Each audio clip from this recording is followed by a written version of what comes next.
question time. Are you going to ask me a question?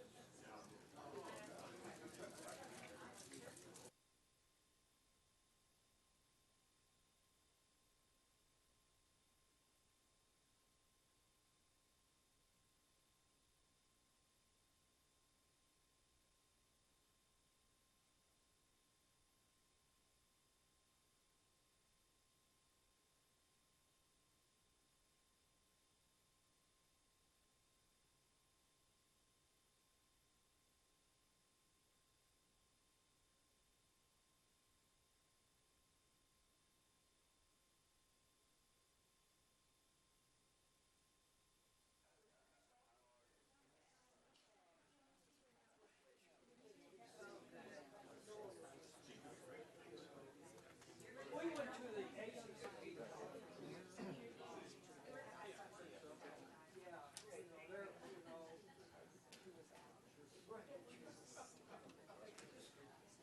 And the plane kind of sat on the deal because he had to do some paperwork. Yeah, exactly.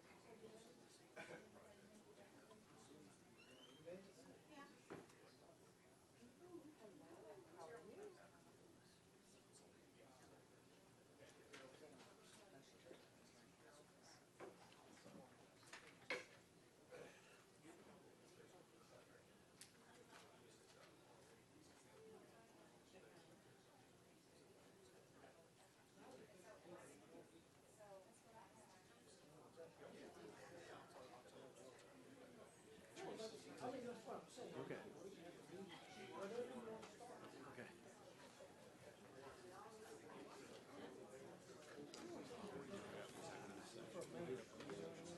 Yeah. Yeah. Okay, we will call the February 13th meeting of the work session of the Board of Trustees to order. Mr. Gates, is there any public comment? No public comment. We'll skip item 3. Item 4 is a review of the proposed consent agenda items for a board meeting on February 20th, 2020. Item A and item B is any discussion, questions? Miss, no, go ahead, Ms. Long. Good afternoon, board members. The first item is student fees, and we are simply asking for your consideration and approval of the student fees for 2020-2021, and you have a copy of those fees before you. And I'm happy to answer any questions you may have.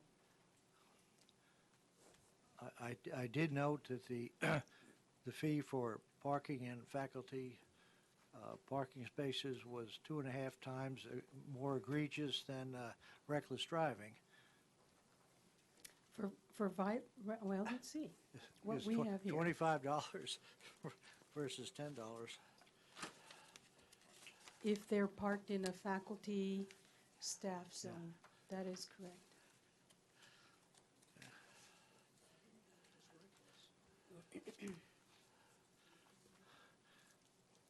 Any discussion, questions? Thank you. Item 5. Mr. So, I'm sorry? 4B. Okay, 4B, okay. 4B is consideration and approval of the substitute pay policy change. So our current policy, DEA local, the full-time faculty members are paid as a substitute for an absent colleague who is on sick leave, beginning with the 6th class contact hour in a semester in which this person substitutes. Adjunct faculty who substitute are paid as of the 1st class hour, contact hour in a semester. So we are recommending a change to revise DEA local to allow full-time faculty who substitute for an absent colleague to be paid beginning with the 1st class hour, and also remove the language that specifies for an absent colleague who is on sick leave. The colleague may be at a conference or some other approved travel and not necessarily sick. The second piece is to remove the wording linked to dual credit because it would apply to dual credit automatically. So those are the recommended changes.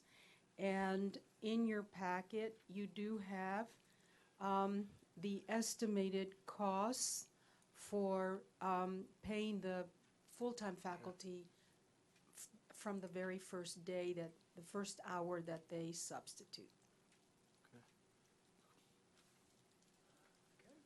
Any questions? Can you just give me a minute to catch up? Sure. And we can welcome Dr. Evans if you would like to take your Just don't place. like when I'm standing before the people walk in front of me. I want to show the same courtesy. You can walk in front of me any day. Yes, sir. No, my mama would get me. And it might be noted that Miss Ayala is on the telephone. Yes, thank you.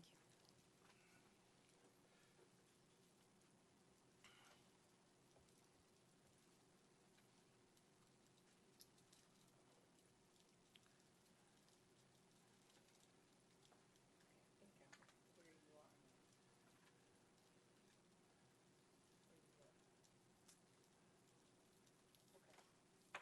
Okay. Questions? No, I didn't have a question. I Okay. just wanted to Okay. be eye in what she was speaking. Okay. Thank you. Thank you Dr. very Lamont. much. Item 4C, consideration approval of final deductive change order with Mart, Inc. for Southeast Campus exterior door access control project credit in the amount of $74,951.28. Mr. Prather, you've changed. Yeah, sorry to disappoint. Mr. Prather couldn't be here. He's got a situation with his family. So I'm Chris Campbell. Be glad to cover for Mr. Prather as best I can. Good afternoon, Chancellor Giovannini, board members. We did a project over the last year to put access control on all of the exterior doors at the Southeast Campus. The project went about as well as it can go. And this is the unused portion of the contract amount that we would like to give back. Okay. Any questions, discussions? Thank you. May I Oh, yeah, go back to a previous question? sure. Because I imagine somebody's going to ask it or somebody's going to want to ask it. And it goes back to the change, the upping of the fine for students parking in faculty parking spaces. Oh, I'm sorry. I wanted to address the issue of the increase in the penalty for students parking in faculty parking places. And first of all, in case some of you haven't noticed, parking on a college campus can be rather intimidating. And I wondered, do you have statistics on, or I think they call them analytics now, on how prevalent that problem is and why there was a need to up the fee? And what do you think the impact of that will be? So I don't have those statistics with us here today, but I'll check with the police chief and make sure that you have them in advance of next week's meeting. Okay. Thanks. Would everybody turn off your cell phones? So the next comment about that is, if we might look at better signage or so that it's more clear. I know the sign says yellow is for faculty, right? I was just on campus last week, on South Campus. But I'm just thinking that maybe the signage might be an issue. And then the other issue is, for instance, at South, there's a tremendous amount of open beautiful green space? Has a study been done to determine if we actually need more student parking space? So that's a broad question that we can certainly come back and provide you some of the studies that have been done in the past on that and get you a clearer answer. One point of clarification is that the fees associated with parking actually are the same as they currently are. Those are not one of the categories Okay. that are proposed for increase. But to your broader question, we can certainly come back with some additional information. Yeah, and my question really was legitimate. Is that more egregious than reckless driving? You know, reckless driving is a $10 fee and parking and faculty parking is a $25 fee. I'd be more concerned with reckless driving. Sure, that's a great question, and we'll have the police department help us understand what behavior they're seeing and why they've adopted the fee structure that they have. Okay.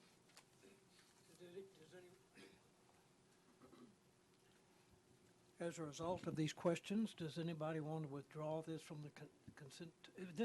Are we still on the consent agenda? Yes, we are. No, is this on the consent agenda? Does anybody want to take this off the consent agenda as a result of these issues? That's just a question. I'm not asking for it. That's a good question, because you're asking for it to be looked at again. So, I request that this be taken off the consent agenda. right, I'll second that. Do we have to vote on that? I don't know. No, okay. That's withdrawn, okay. Okay. Thank you. Okay, item 5, review of the proposed individual action item for board meeting on February 20th, 2020. Item A, consideration approval of funding for cooperative renewal agreements for the district furniture purchases in the amount not to exceed $2,500. $2.5 million. $2,500,000, sorry. Yes. Yeah, exactly. So this is something that we do annually. We come to you all and we ask for approval to give us the approval to spend up to a certain amount for furniture on cooperative agreements. This one is a familiar amount. We usually ask for around this same amount every year, but we're only asking for it until August 31st instead of for 12 months because we're trying to get our contracts where they renew according to the fiscal year, as opposed to having some that are out in March or May or that happen mid-year. So this is going to be, just a few months, and then in August, we'll be coming back and asking for a year. So in light of that, I just have a question. Might we need to spend that much money between now and then? Yes, ma'am. When we came up with this amount, the way we did this is we looked at trend data based on what we've spent over the last 2 or 3 years replacing furniture, and then this is also will cover for a few of the projects that we know that we're going to buy furniture for during this year. So yes, I feel pretty confident that we'll spend this amount. Thank you. You're welcome. Any further questions, discussion? Item B, consideration approval of Just one annual- clarification. Hello, On the 2.5, Conrad. we- Yes. Go This ahead. is Teresa. Hi. Could you elaborate a little bit on what type of furniture you're talking about, please? Is Sure. it lab equipment? Thanks. This is every piece of furniture in the district. This could be a broken chair, it could be new furniture for a classroom, or an office space, or any furniture that we buy. Okay. The only question I have then to that, if there's something that needs to be replaced, if it's torn or whatever, do we engage our upholstery group at all to work on that, or is it just something that just needs to be replaced because it's irreplaceable type thing? I mean, it's something that cannot be fixed. That's a good question. If you're referencing the upholstery program that's on the South Campus, that is not something that we do currently. Most of our furniture is we try to keep it consistent, so we purchase it through the vendors, and typically when we do replace something finally, it's at its end of life.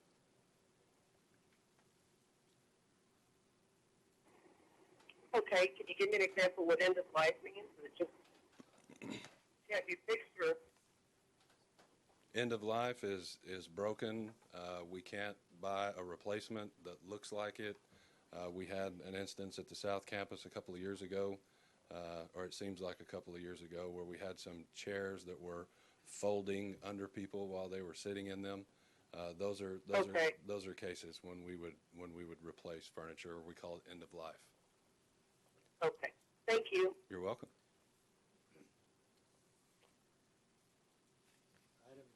Item B, consideration and approval of the annual renewal professional services agreement with ABM Texas General Services to provide district ground services in the amount of $492,807.36.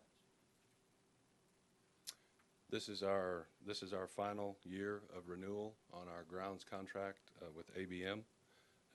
So this runs from March to March, and again, just like with the furniture one next year, we're going to try to set this up on the where it renews on the fiscal year as opposed to mid-year. This contract covers landscaping and grounds maintenance, those types of things. Questions, discussion? Okay, let's move on to item C, consideration and approval of contract with GFC Contracting to provide South Excuse Campus. me. Is there a term identified on this contract? It says an amount. So is this, you said March to March? Yes, ma'am. So it's March of 2020 to Yes. March of 2021? If you look on page 2 So in just the keep contract, scrolling? Okay, yeah, I'm near sorry. the bottom, section 4, it Okay. says the terms to expire March 25th, 2021. I'm sorry, I didn't see it in the summary No notes. problem. And I haven't had this in front of me before today, so I'm not being slow today, I'm just being precise. Thank you. Okay, item C, consideration and approval of contract with GFC Contracting to provide South Campus Welding Technology Lab expansion in the amount of $2,625,145.74. So in 2013, we did a huge renovation to the welding program at South Campus.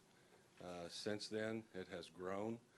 So what this amount covers is adding 32 welding stations, a bulk gas system that's going to allow students to have gas in a central location for the welding program as opposed to having to carry bottles around. And that's what this is for. So the couple of things that I would like to point out, the 2.6 number that's on the memo, we didn't have the contract finalized at that point. We do now. So next at the board meeting, the amount that you will see will be $2,569,798.08. So there's about a $55,000 decrease there. I think it's also worth noting that it's 100% minority business. 100%. One other thing that I would like to point out, we're still working through some equipment and the specs and how we're going to purchase that. So at some point, and this is listed in the memo, somewhere in the neighborhood of $500,000 to buy the welders. We'll be coming back to you for that. Okay. And this project was approved out of a welding report that you guys approved a while back, and it recommended this expansion on South as well as one up at Alliance. So you'll be hearing from us on the Alliance Welding Lab at Seattle also. How many more students will we be able to handle? I'm doing 32 stations. So I know someone that. that deals with Dr. Jordan maybe. Yeah, and each, we are allowed 16 students working per class.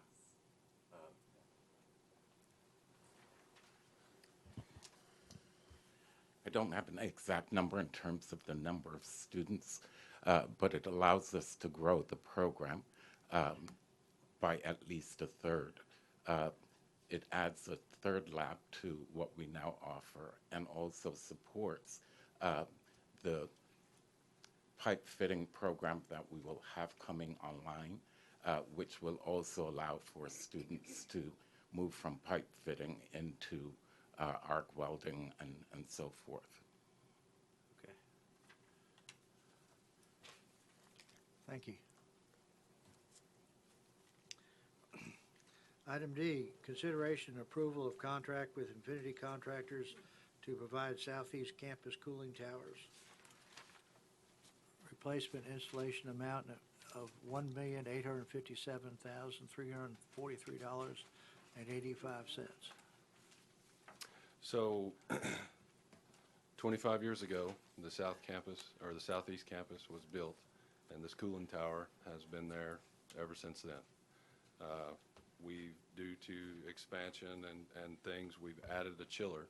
This tower was only designed for 2, so we need a little more capacity, plus it's reached its end of life.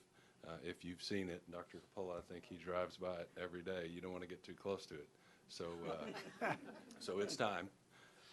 And this is for the installation of the tower, and we'll be coming to you next month to purchase the tower. So we've got some work to do before it gets here. What is the life expectancy of a tower today? Walt, can you help me on that? 20 to 25 years. Okay. Thank you. Questions, discussion?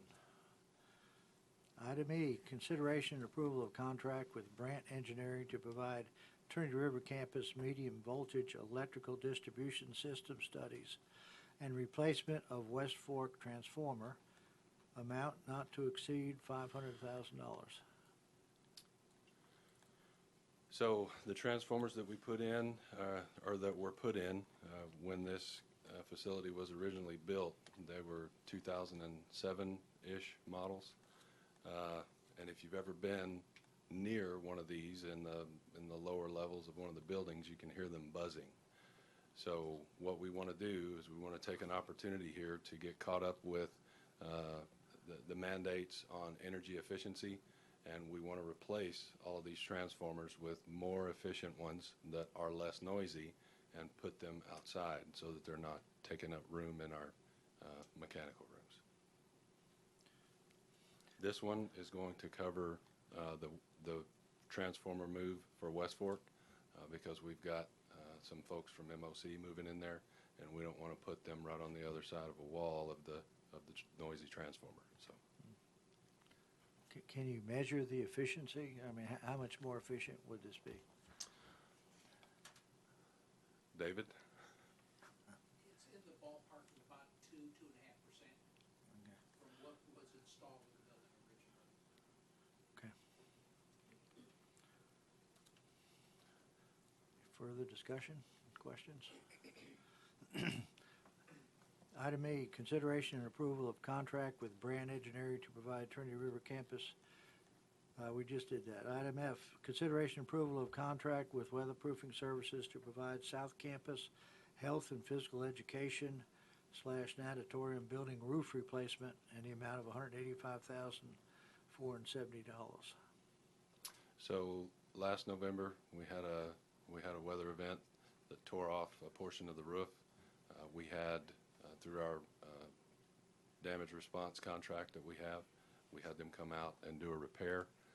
However, while it was open, the insulation under the deck or under the roofing material got wet, and it kind of deteriorated over 50% of the roof. So it's time for a replacement. It was slated to be replaced according to our replacement program. It wasn't time for it yet, but we want to move it up and do it now. Do we have insurance on those roofs? We do. I talked with risk management on that, and our policy for this kind of damage, the deductible is $500,000. So we're going to pay for this. Okay. Okay, item G, consideration and approval of contract with Cables Plumbing to provide South Campus Sanitary and Sewer Rehabilitation Phase 2 in the amount of $146,568.29. Yes. So this is the second phase of a campus, South Campus-wide sanitary sewer replacement, and Dr. Jordan can tell you it's time, so, yeah.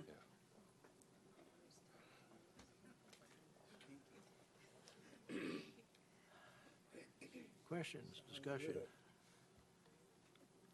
Okay, moving on to item H, consideration approval of contract with Solid Border for subscription services and annual maintenance renewal for Palo Alto Firewall devices in the amount of $197,431. Mr. Pacheco. Yes, we have 7 Palo Alto Firewall devices. They're our perimeter defense for our network infrastructure. This is just the annual maintenance to make sure that our subscriptions to identify malware and other things out there on the outside is maintained. Questions, discussion? Item I, consideration and approval of contract with General Datatech to purchase district upgrading network switches and wireless access points in the amount of $910,567.72. Yes, so this is our major upgrade to our network. We have our backbone network topology is Cisco networks, and right now many of our switches, routers, have come to end of life, meaning that Cisco will no longer be supporting them in the coming year. And so we'll be doing an upgrade. What it also gives us is newer technology that we've been standardized from security, as well as faster performance, and we'll be able to carry more people. So as we move to more of a wireless posture instead of networks, this will help support that as well. Questions, discussion? Thank you.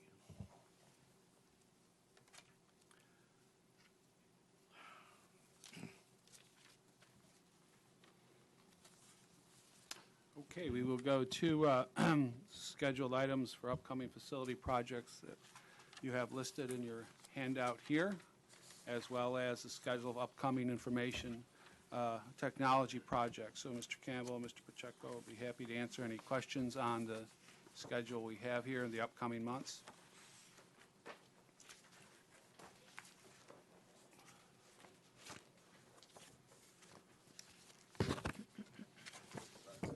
Yeah, it's behind the white, it's a single sheet. Look at the back of it. On the left. Yeah. There, look at the back of that, right there, no. The last sheet.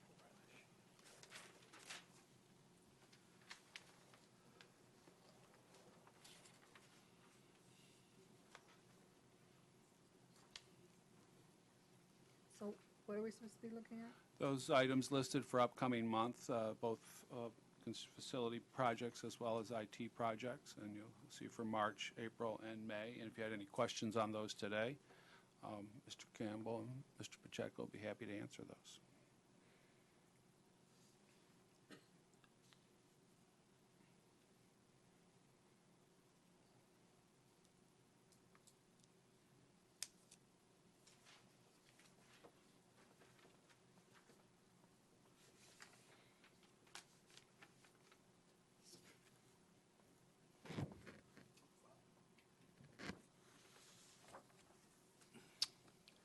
Is UPS,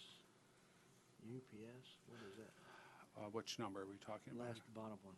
Number 15, District UPS Maintenance and Monitoring Devices or Services. What?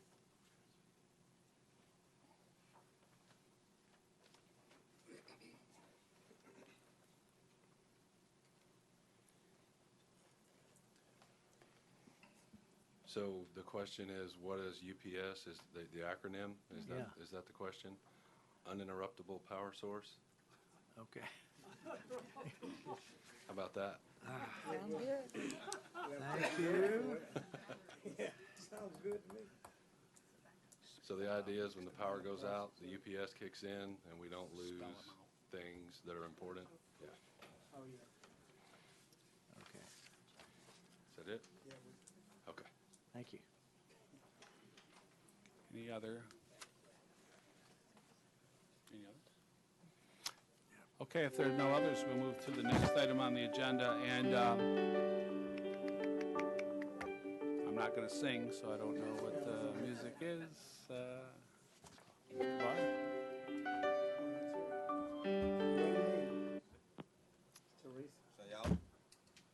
Yes, I'm back. Thank you. I'm sorry, I got disconnected somehow.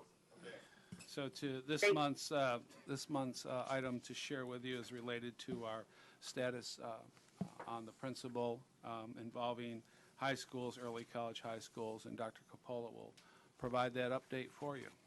Okay, thank you, Chancellor, Mr. He, members of the board.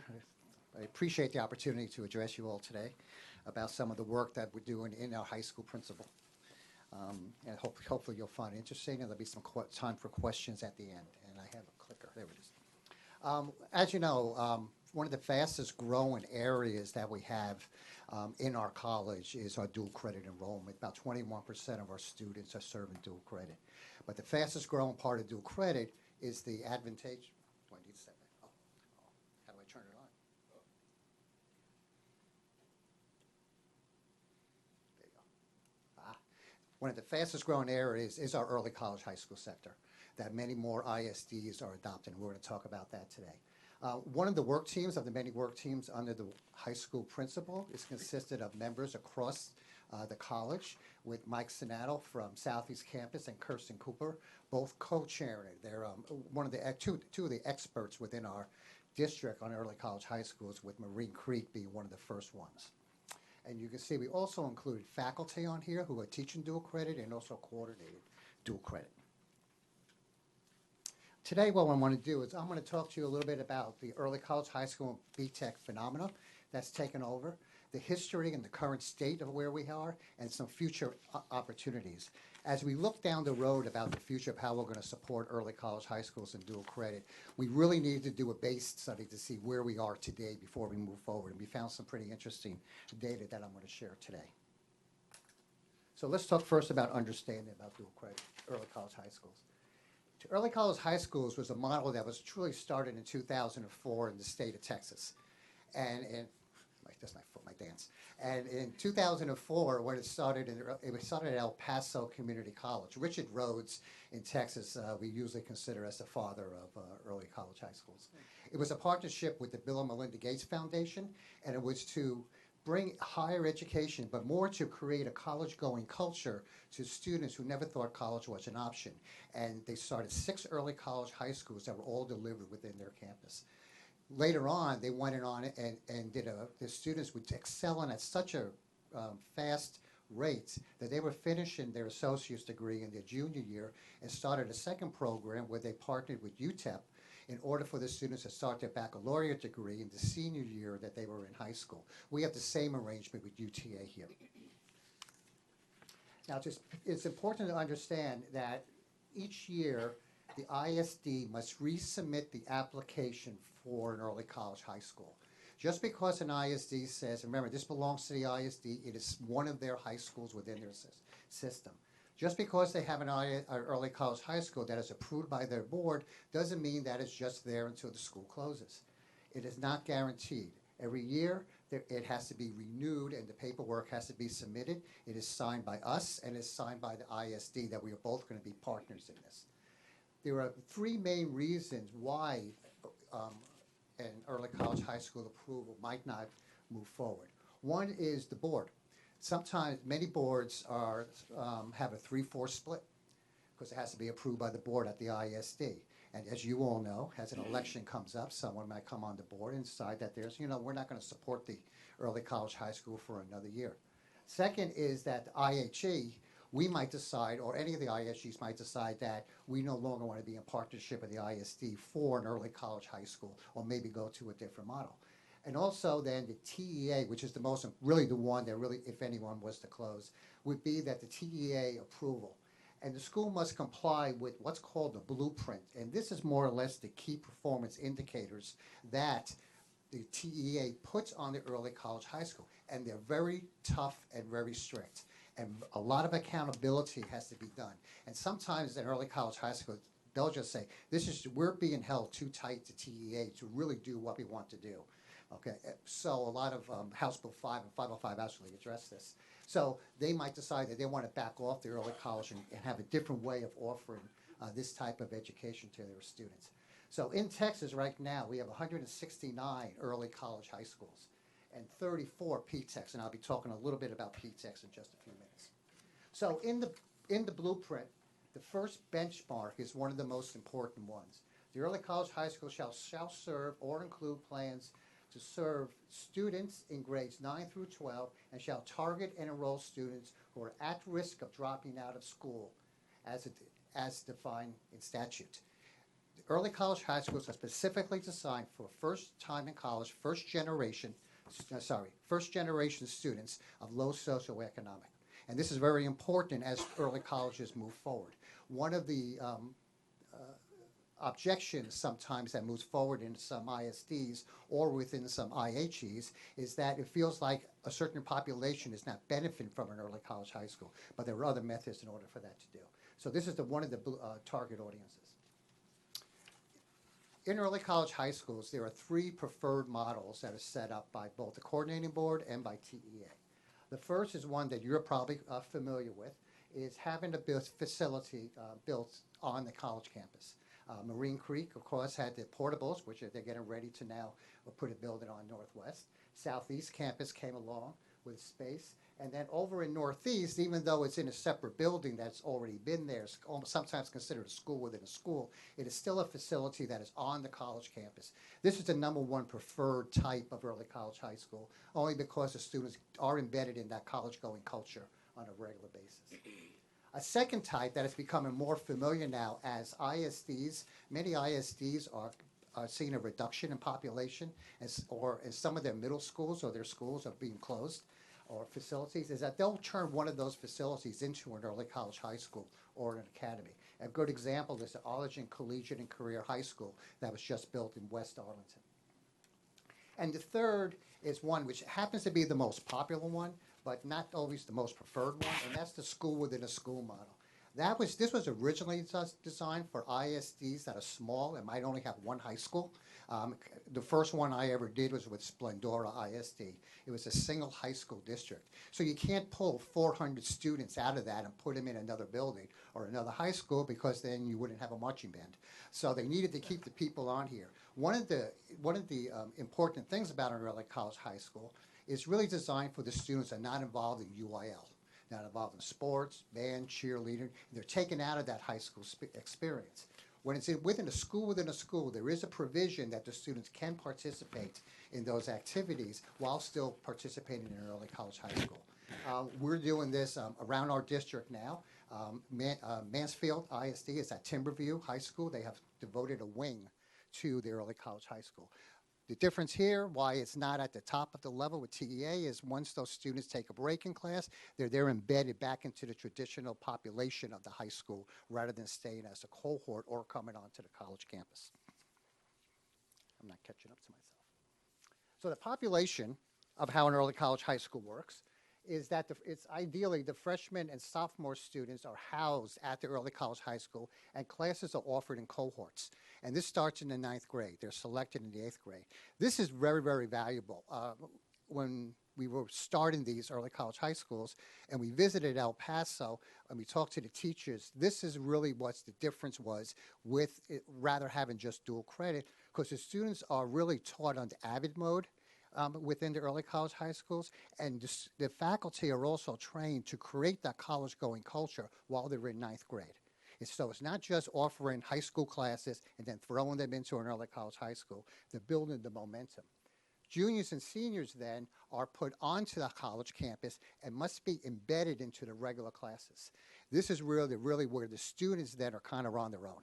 And we all have them on our campus, and they come in. The difficulty is we have to get them all in classes. And if you talk to any faculty member on any one of our campus that has an early college high school, and we all do, they want those students in their classes. These students are becoming the supplemental instructors on our classes. These ones are being tutors, and they're very well accepted on our campus. We also need, if you see on the bottom half, what we have on Southeast Campus, we have one of our portables. We have 6, just remind you of that. One of our 6 portables we use as a landing pad, And the landing pad is important, and it's an important part that I learned with one of the early college high schools that I did with when I was at Lone Star College, is that the students sometimes between classes need a place to go to touch base, to find out, I'm having trouble with my teacher, I don't know who to talk to. So we have a landing pad where there's usually a high school counselor or a high school personnel that sits there in order to help the students, and the student have a little bit sense of home there. Also, almost all of these students are on free and reduced lunch. So they have to have those lunches, and the breakfasts are usually bussed in, and they need a place to put this food in order for the students to pick it up. So I want to talk about a second type of early college high school that has come into play just in the last few years, and it's known as the PTech, Pathways in Technology.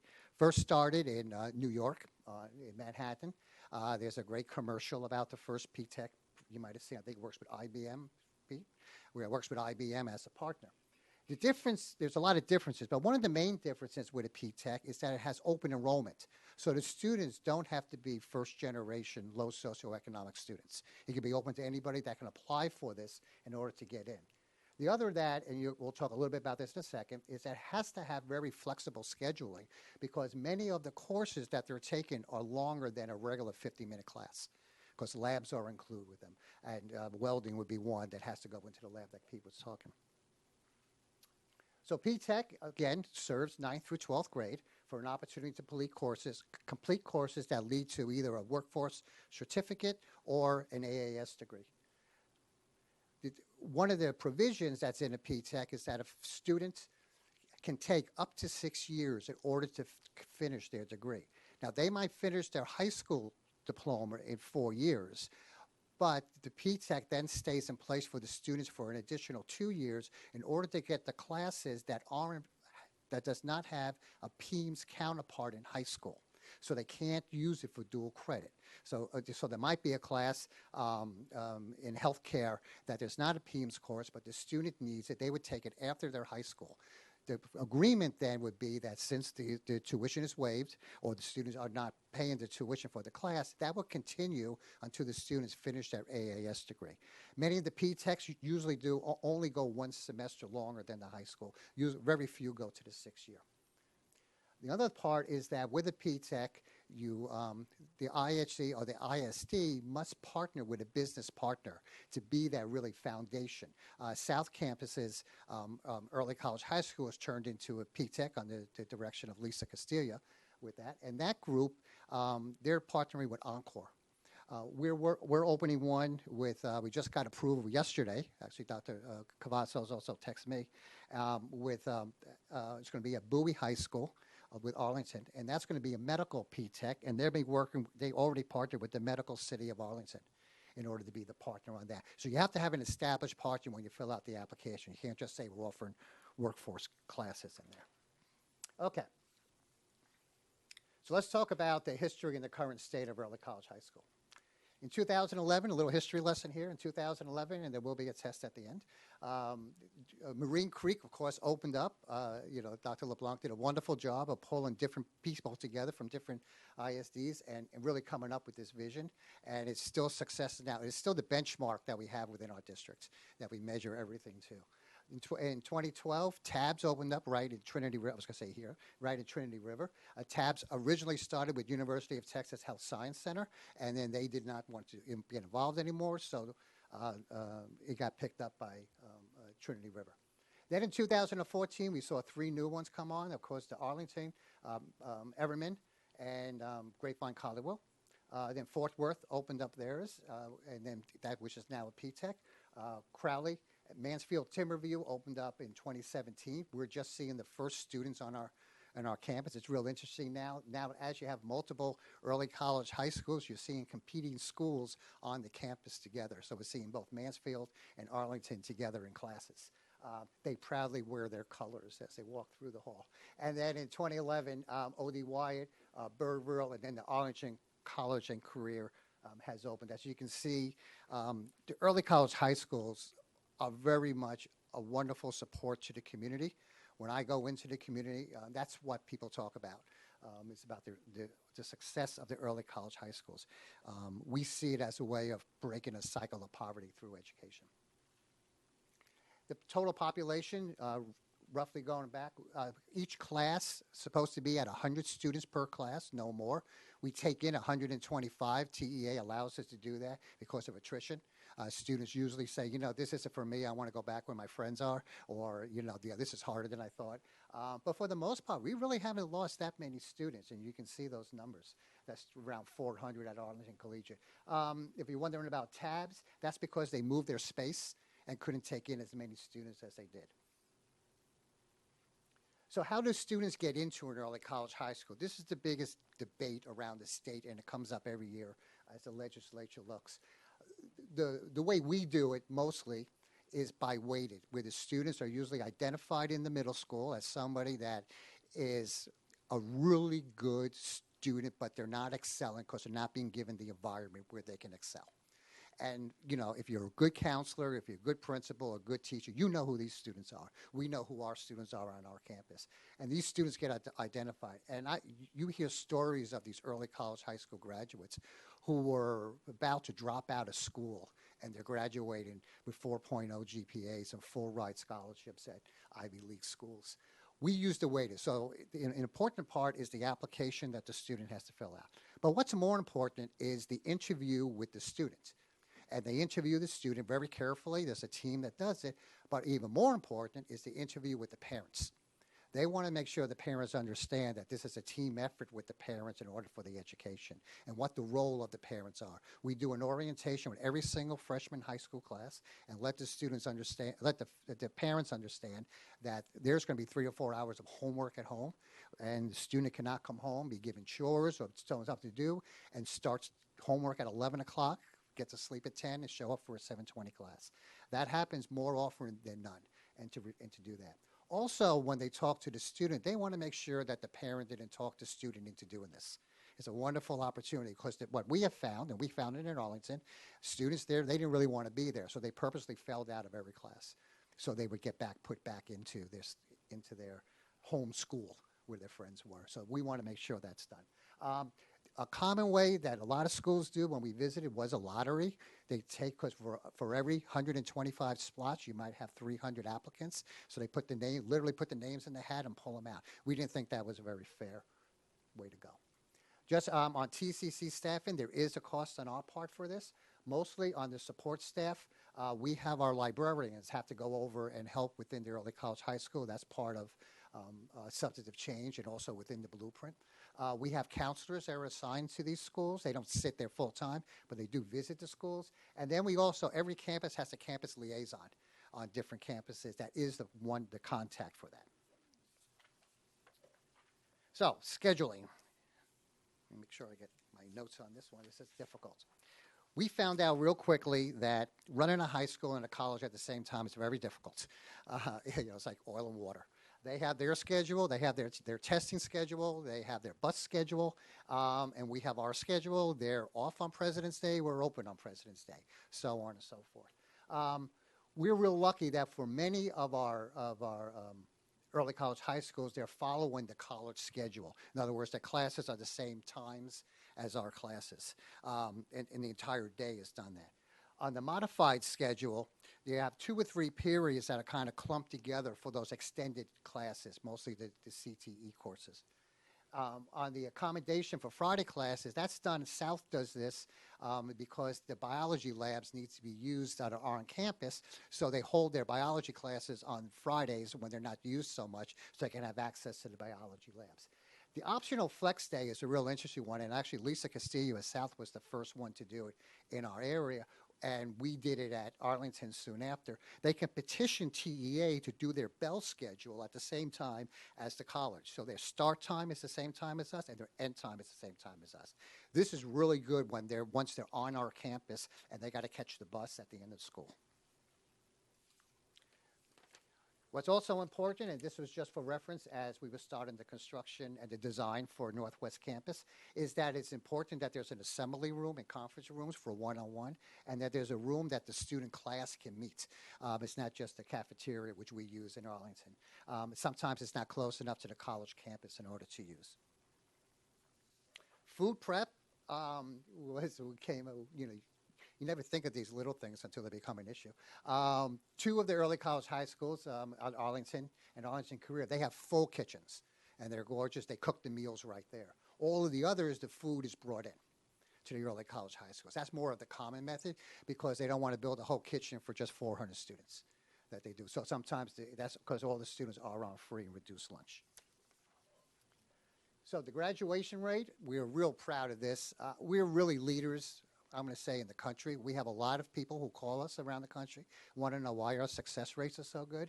We have, if you look at the total seniors, we had a total of 521 seniors in 2018-29. But the second number, you have 521 graduating with their high school diploma, and 448 crossed the stage to get their degree.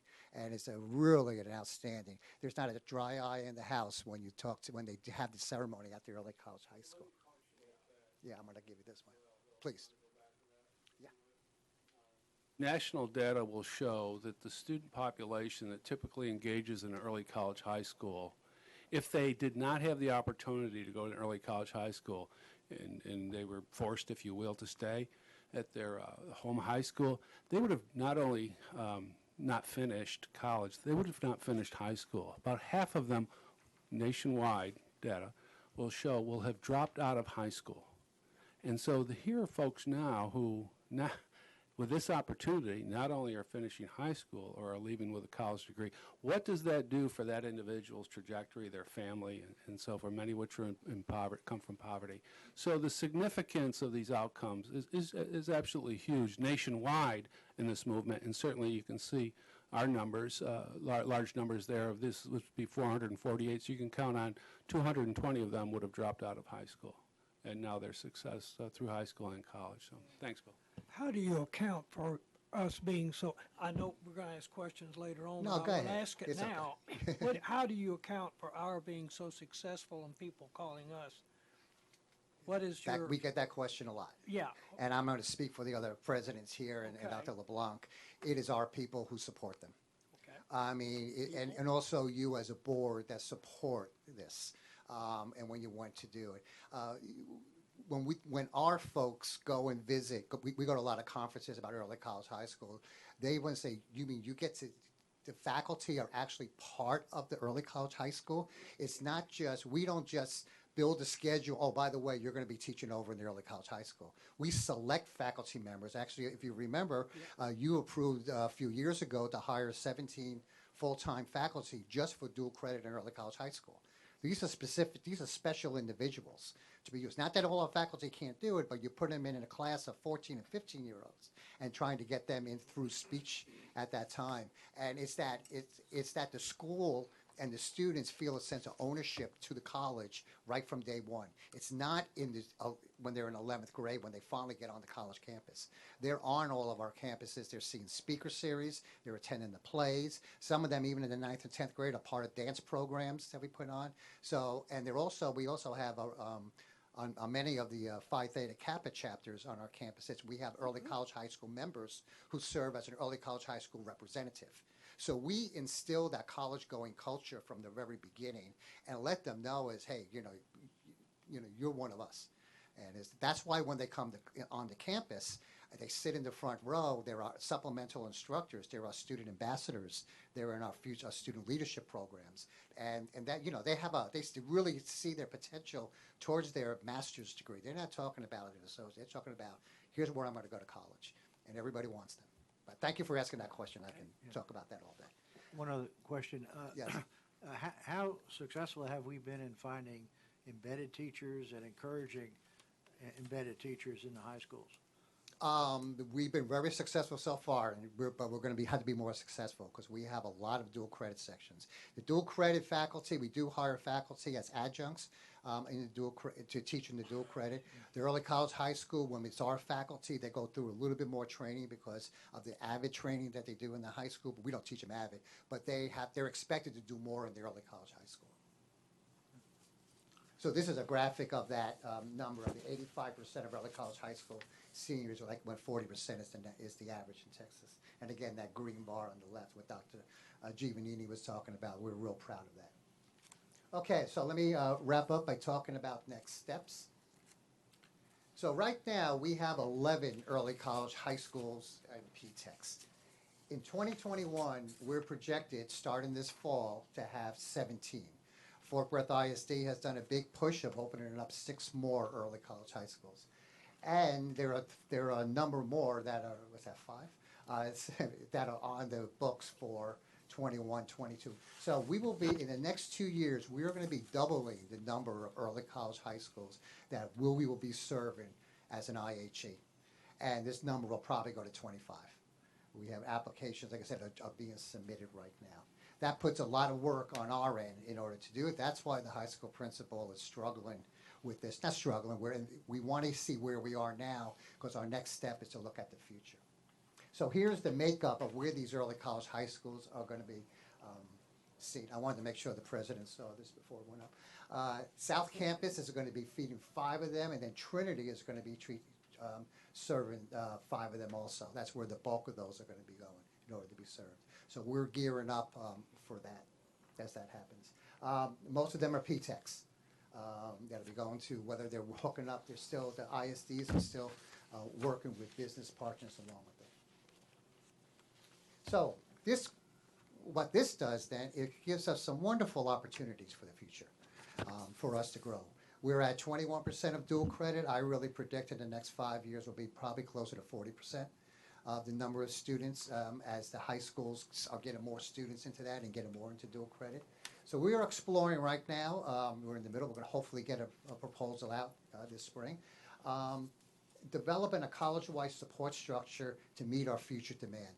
Business as usual is not going to work with what we're doing now. Right now, dual credit just kind of grew, and we just kind of gave it to different people to do. So we're looking at a truly new organizational structure. This is the powerful part of having the principal in place. We never would have done that without that. The work team we have within my principal is working very closely with Fort Worth Independent School District. We're working with Dr. Perry, Anita Perry is, and then we also have Christine Hubbard, who is leading this up through NTCCC. So we're not just getting a group of us together to decide, well, what do we need to do to support this? We have to be a partner. With Fort Worth ISD being the largest one to open, we're really looking at that cradle to career and how we can help support them. We're focusing mostly on college readiness. That is the big push of what the principal is working on. College readiness, so the students, so hopefully down the road, every student that graduates from high school is ready to get into a college level class. The work figure is also growing on sustaining and embedded faculty in the ISD. Right now, there's only 35 embedded faculty district-wide. Most of the faculty in dual credit are our faculty that are visiting that. Many of the models around the state that'll be done is that the high school hires faculty members that have a master's in 18 hours that are credentialed and they're embedded. So they'll be teaching, and this is very common to do. We want to make sure before we get into this that we're ready to prepare to accept those faculty members and go through within our divisions. So, questions? What do you, this is not a trick question. Yes, okay. This is awesome. Of course this is awesome. So what can this board do? What can we do to support this action? What can we do? What kind of support do you need? Do you need advocacy for us to go out to the public, or how can we best support this? I think what you're already doing. Okay. You've supported this from day one. Okay. You know. Anything else? You've been advocates. You have been in the community. This comes up along with College for Kids all the time, and you've been an advocate. How about the politics? I mean, is there anything in the TEA or the state or the legislature that? No, they're on board. They're on board. Yeah, it's really between us and our ISD. The ISDs. And we have very good relationships with our ISD. Dr. Giovannini and Okay. Dr. Scribner have developed this college-going culture really well that we're embracing here. We have with all of our ISDs. And the good thing with the ISDs, when the superintendents now come to us as partners, quite some time ago they didn't. You know, they really came to us as, because they never really understood what was holding us back from doing what they wanted us to do. Are there any barriers from the state level that? Not yet. Not yet. Well, Not yet, okay. no. Well, let us know. Well, you'll know through We'll the hear chancellor. from him, Yes. but, you know, So in regard to the principals, how involved are we in choosing them? Principals at the given early high school? The principal of the high schools? Yes. Well, it depends on the ISD. All I know that with my two, I just didn't serve on the search committee, Mike Snattle did. Okay. I didn't serve on the committee, but he did get to speak to see who was applying for it. No, it's truly an ISD school. Okay.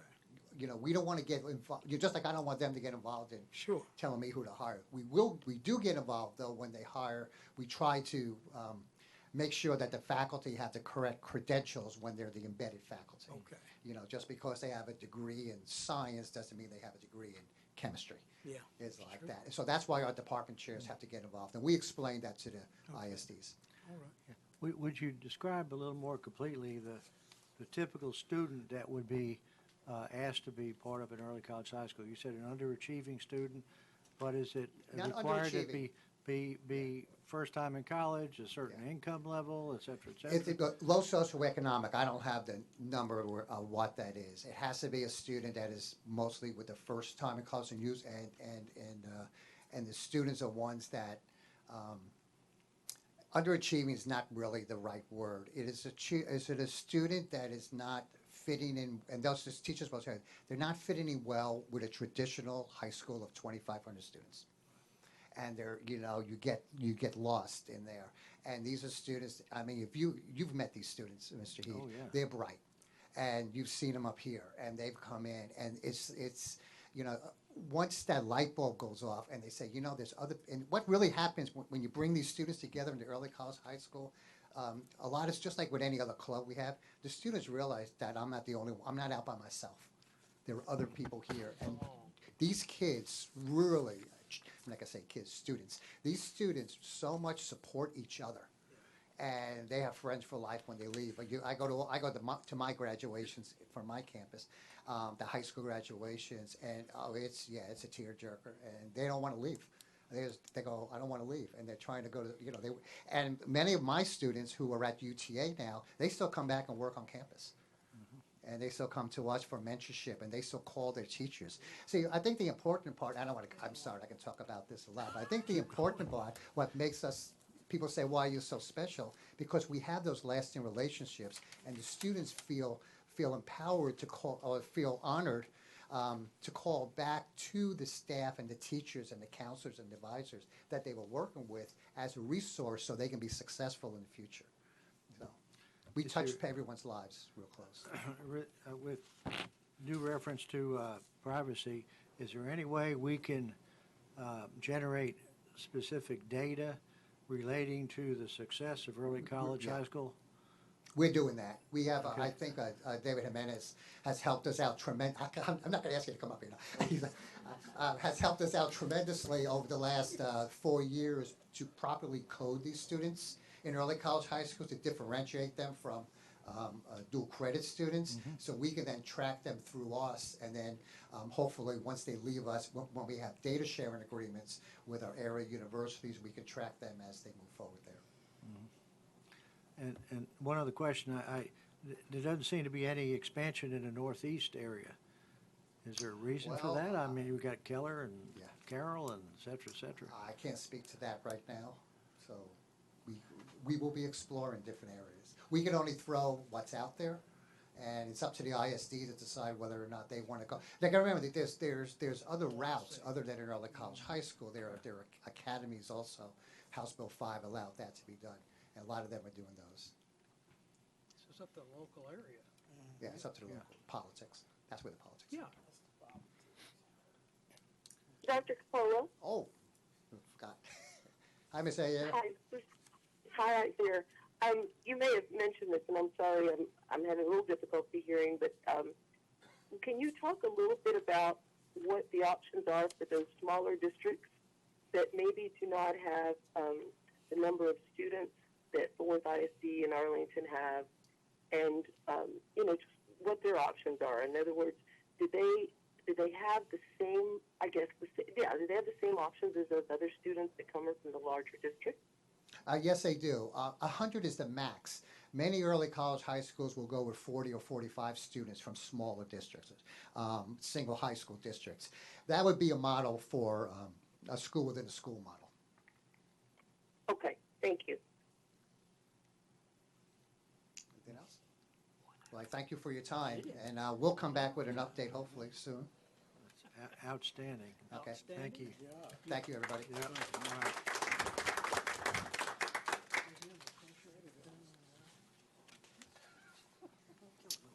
So, Raj, can the next presentation, I have a clicker for it. Can I have one question or make a comment about the distinction between the early college high school and the P-TECH program? You know, at first glimpse, it might appear that the P-TECH, without person knowing the details of the P-TECH, that it might not provide the associates or be an early college high school.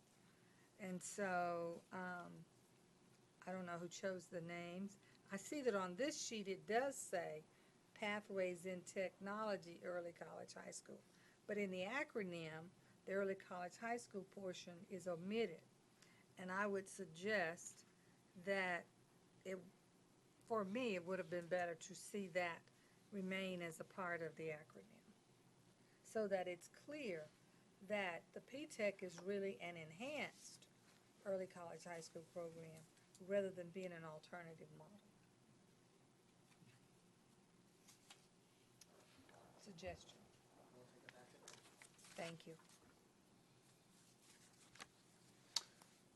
So what I'd like to do is take a little time updating you on some of the planning efforts, both from the strategic planning and importantly how those strategic plans over the last few years are informing our facilities and our construction projects and our bond program on the campus. So I think it's really important that we go back and see that link, if you will, that so when these buildings come up for construction and design, that you'll understand and recall how they were informed and happening. So first of all, we'll go back nearly 4 years now related to how we began our planning process and how we arrived at our goals and principles, and it was through a variety of meetings with different constituencies and charrettes at the district level and campus level and bringing all that work together.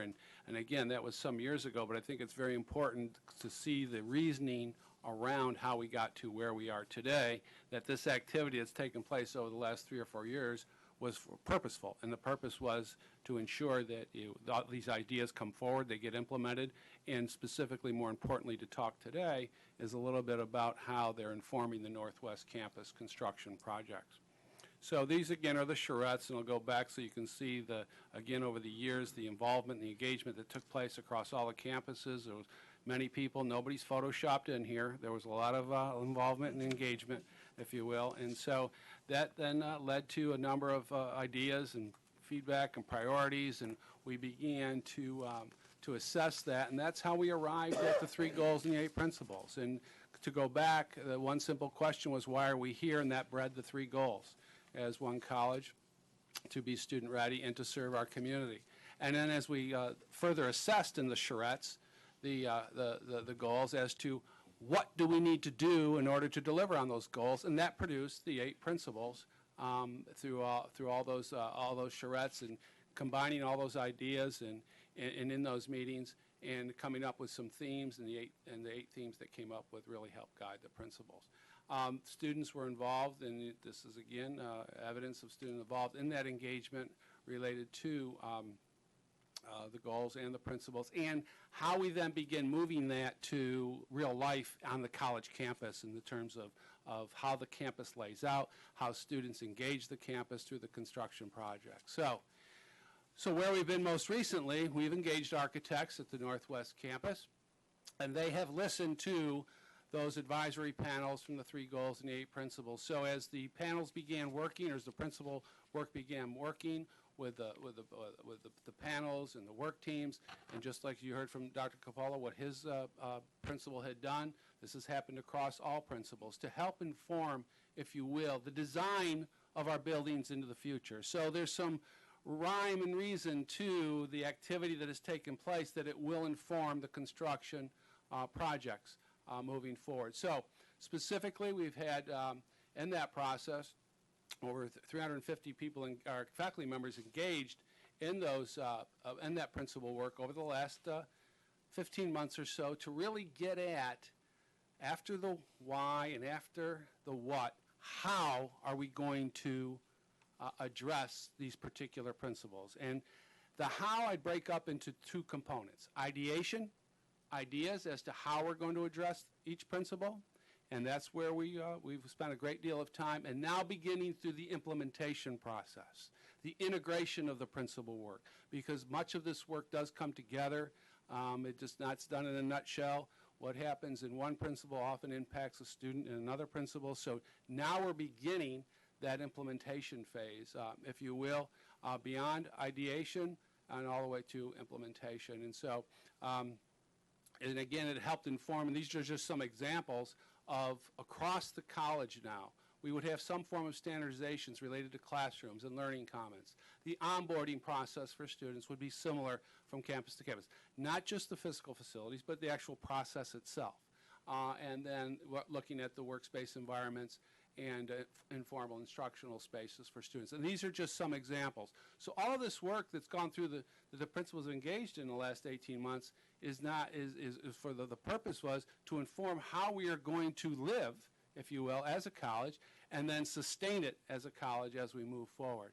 So as we look at the Northwest campus, and they are really off, as you know, first off the block as it relates to the construction projects, this is evidence of the Northwest faculty engagement and the 3 goals and 8 principles. So there is ownership across the college. So as the Northwest campus begins having its discussions related to design and what those buildings may look like, there's plenty of work already been done college-wide, and this is just evidence that the Northwest folks have been involved in those, and so that's actually by name, principal by principal, to see that there in fact has been engagement in the principal work. So these folks have firsthand knowledge because they were involved. And now as we go to the Northwest campus to specifically address Northwest, these will be many of the leaders, if you will, in helping inform architects and eventual construction, if you will. So the Northwest participants that is zeroed in on the working directly with the architects. Obviously, we can't have 65 and 70 people in the room talking to architects. These are the representatives that have been at the table with the architects to date to help begin the conceptualization of the building projects at the Northwest campus. Here again is some evidence here of those folks working together recently to begin the ideas related to, if you take the work recommendations that came out of the principal work, how might they be implemented in the Northwest design? And so moving now specifically to the Northwest Campus Master Plan, I want to give you a very, very brief high-level overview of where we are right now. I've mentioned before we will have regular updates of bond projects and the bond program, not just the facilities, but the procurement, or not the procurement, but the issuance of bonds. So on a regular basis now here going forward, probably month by month, we'll have some form of update. Today is a very high-level update of the Northwest campus. And so as you can look at that and see, and I forgot the codes and I can't read them, so the blue buildings are the ones that are being renovated and reskinned, if you will. And the red ones there are the ones that will be demolished. And so that's how the campus looks today in terms of the buildings that are there. The blue ones stay. There's a lot of facade renovations, mechanical upgrades to the blue ones, and the red ones have been determined that beyond their useful life and really not worthy to put more money in and prepare. And we want to get out of the scaffolding rental business. And so those things will have to come down. But when we're all said and done, this is sort of what the campus will look like. You can see the existing building, and again, the renovations will happen there. And when the red ones come down, new ones will go up. And they're a little bit of a different footprint, but in the general area, if you will. So that's conceptually how this campus to date, through the work with the architects, will lay out. And there's various reasons why buildings are sited where they are in order to create synergy within the campus. So the next steps are really to confirm some of the components that are going to go in each building, and really looking at functional adjacencies on the behalf of the students. What's the best experience for the students? We will continue the work through the principal work to help inform the spaces. So as you can see, there's a lot of coordination that's really, really critical here. We can't go build new science labs till we really know what we want new science labs to look like, or learning commons, or so on. And so the activity that's going on related to the coordination is critical in all of this. So this is really not just an exercise of let's just build a building and make it up as we go. There really is the way we have done the planning through the informing of the principal work really helps, informs the construction, and the design, and then eventually the construction of it. So this is a very high-level view of the project schedule. So we'll be going through the schematic design yet through this spring, and the design development in the fall. Construction documents will begin in mid-2021. And again, this is done in phases because, we don't want to have to disrupt the campus too much in all of this. Swing space is a space which is used for one purpose for a while and then another purpose somewhere else. We really want to avoid, my direction has been to avoid taking anything off campus. So as you begin looking at the dynamics of trying to do this work that we're doing, it has to be done in phases, and perhaps, you see 2021, 2025, kind of a long time. Yeah, it is. But it's not as simple as it looks as it relates to taking buildings down and then building new buildings right within their place. So that's really the project schedule that we are looking at today. So with that, I'll be happy to answer, our Susan or facilities folks will be happy to answer any questions you may have. Again, that is a very high-level overview of where we are in the Northwest. And as we begin moving forward, we'll certainly have much more detail on that, as well as the other campuses and the general bond program itself. Where does the financing work in with this schedule? At what point do you start that process?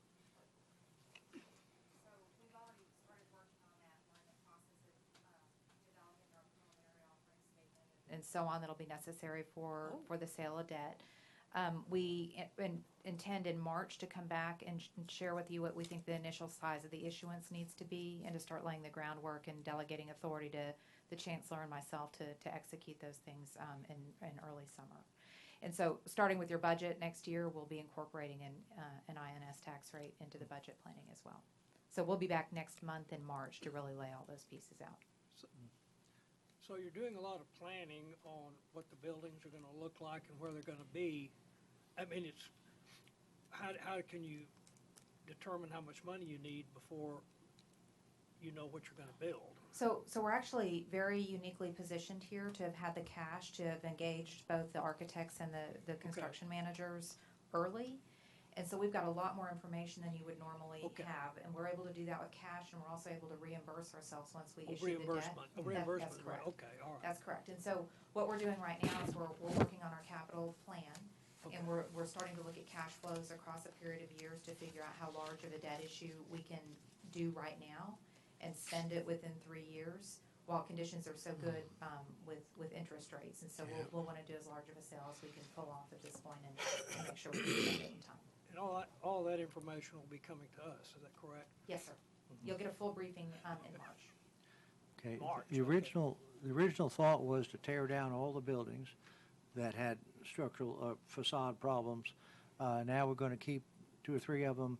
What was different between those buildings and the ones we're going to replace? So my understanding is that there actually was always an intent to keep some buildings and tear others down. And we went through a full structural assessment of all of them, as well as a functional assessment, and made a decision about how many of them were functionally salvageable and could have those facade improvements and meet our needs for decades to come, versus those that really didn't meet our needs anymore, and it was more cost effective to tear them down and start over. So we've had professional help to help us work through all of those decisions. Okay.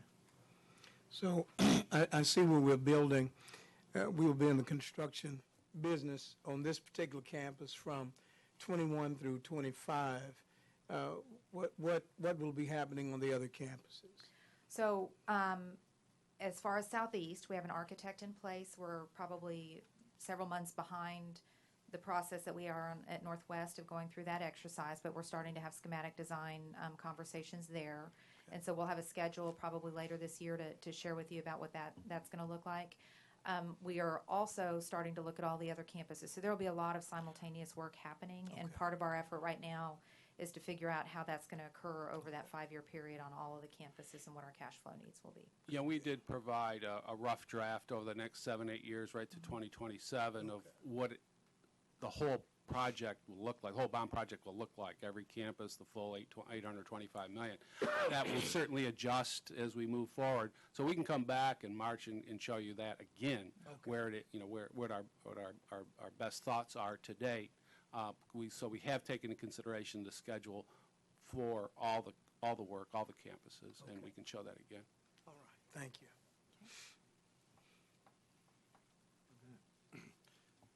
The board will conduct a closed meeting in order to discuss matters permitted by the following sections of Chapter 551 of the Texas Government Code, including consultation with attorneys, legal issues regarding any item on today's agenda, deliberations regarding real property, deliberations on personnel matters, and/or deliberations on security devices or security audits.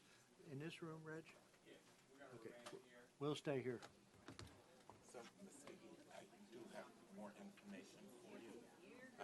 We'll be able to serve another 94 students. For the what? Another 94.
Now entertain a motion to adjourn. Moved by Dr. Evans, second by Ms. Ayala. All in favor, aye? Aye. We are adjourned.